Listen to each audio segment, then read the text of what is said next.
Hello, grade 9. Today is Thursday, March 19, 2020. In this session, I will discuss with you the sample cause and effect essay that you had to analyze.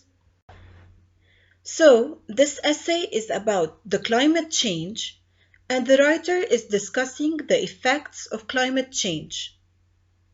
The writer starts with a short introduction and then has a thesis statement at the end of the introduction. These changes have serious effects for people and animals living today and in the near future. In this thesis statement, the writer names the topic or the main idea of the essay, that is climate change. Then, the writer provides a controlling idea or an angle from which he wishes to approach his subject. The writer tells the reader what the essay will be about by saying serious effect for people and animals living today and in the near future. The writer tells us here that the essay is going to be about effects, an effect essay. In the first body paragraph, the writer uses a transition first of all and starts with a topic sentence. The topic sentence gives the reader that first effect that the writer wants to explain. Rising sea levels will flood many cities with the ocean's waters. Then, the writer also has several supporting details or ideas.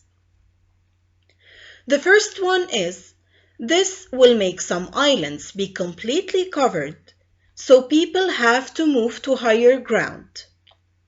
Then, the writer gives a detail about that. We have a second supporting idea.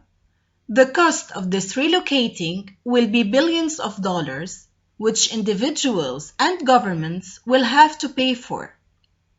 And here, the writer gives several details about that.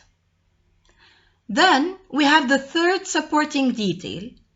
Furthermore, much of the scenic land and historic buildings in these locations will be destroyed and will not be replaceable. The writer just has one detail about that. And then we have a transition sentence at the end of the paragraph.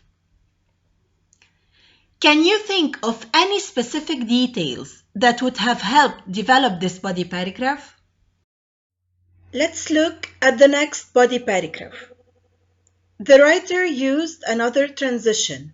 He said, another effect of climate change. He repeated those key words from the thesis statement.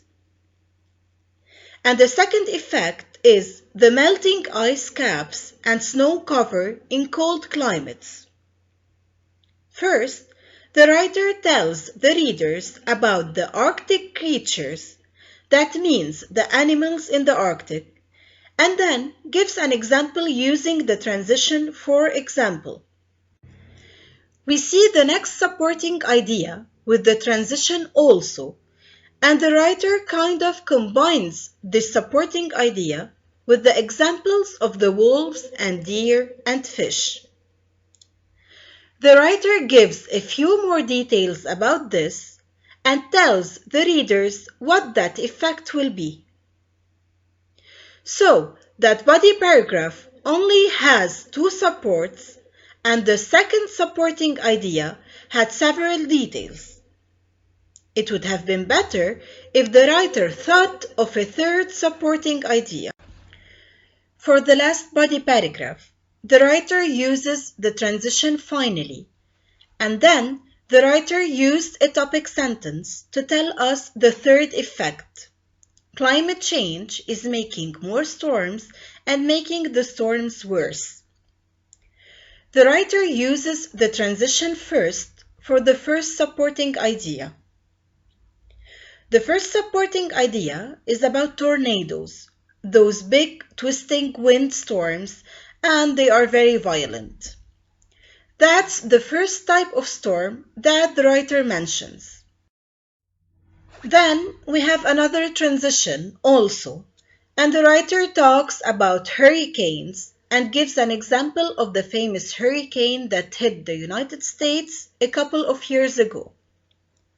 The writer puts another supporting idea using the same transition also. It would be better to use different transitions in your body paragraphs. It's okay to use also in each body paragraph, but you don't want to use it for two supporting ideas in the same paragraph. Try to think of a different transition. For example, the writer could have said in addition. The third supporting idea is about winter storms, and the writer gives an example about that. And then we have the fourth supporting idea. This one is about the drought. Drought means the lack of rain. So, this body paragraph is pretty well developed. It had 4 supporting ideas and specific examples. That's what you want to do in all your body paragraphs. For the conclusion, the writer kept it short. The writer uses a summary and a final thought. So, that could be a good cause and effect essay for you to model your essay after. Remember that your thesis statement should mention whether your essay is going to be about causes, effects, or both. And remember to use specific details and examples in your body paragraphs. Now please check the assignment on the last slide. Thank you and have a good day.